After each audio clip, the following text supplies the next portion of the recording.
எந்த கொம்பனும் குறை கூற முடியாத ஆட்சி என கூக்குரலிடும் விளம்பர மாடல் ஸ்டாலின் ஆட்சியில் குழந்தை தொழிலாளர்கள் மீட்கப்பட்ட சம்பவம் ஆட்சியின் உண்மை நிலையை உலகிற்கு பறைசாற்றியுள்ளது.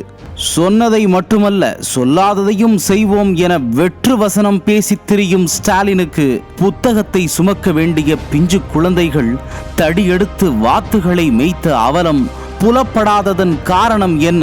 சட்டம் ஒழுங்கு சறுக்கலா அல்லது உளவுத்துறையின் உருக்குலைவா?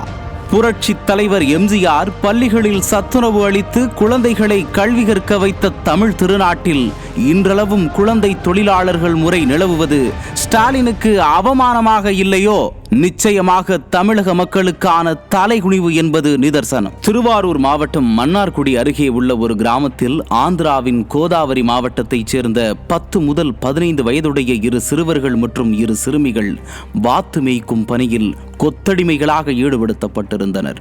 தலா 1 லட்சம் ரூபாய் கொடுத்து இந்த குழந்தைகளை ஆந்திராவிலிருந்து அழைத்து வரப்பட்டதாகவும் அவர்களுக்கு ஊதியம் கூட வழங்காமல் உணவு மற்றும் தங்குமிடம் மட்டுமே வழங்கப்பட்டதாகவும் தெரியவரும் தகவல்கள் மனதை பதற வைக்கிறது.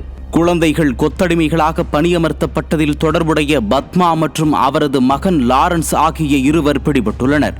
குளறுபடி ஆட்சிக்கு குழந்தை தொழிலாளர்களே சாட்சி என்னும் வகையில் ஆண்டாண்டு காலமாக தமிழகத்தில் பின்பற்றப்பட்டு வரும் குழந்தை தொழிலாளர் முறை ஒழிப்பு தகர்க்கப்பட்டு கொத்தடிமை முறை பின்பற்றப்பட்டுள்ளது அறிவாலய அடிமைகளின் ஆட்சியில்.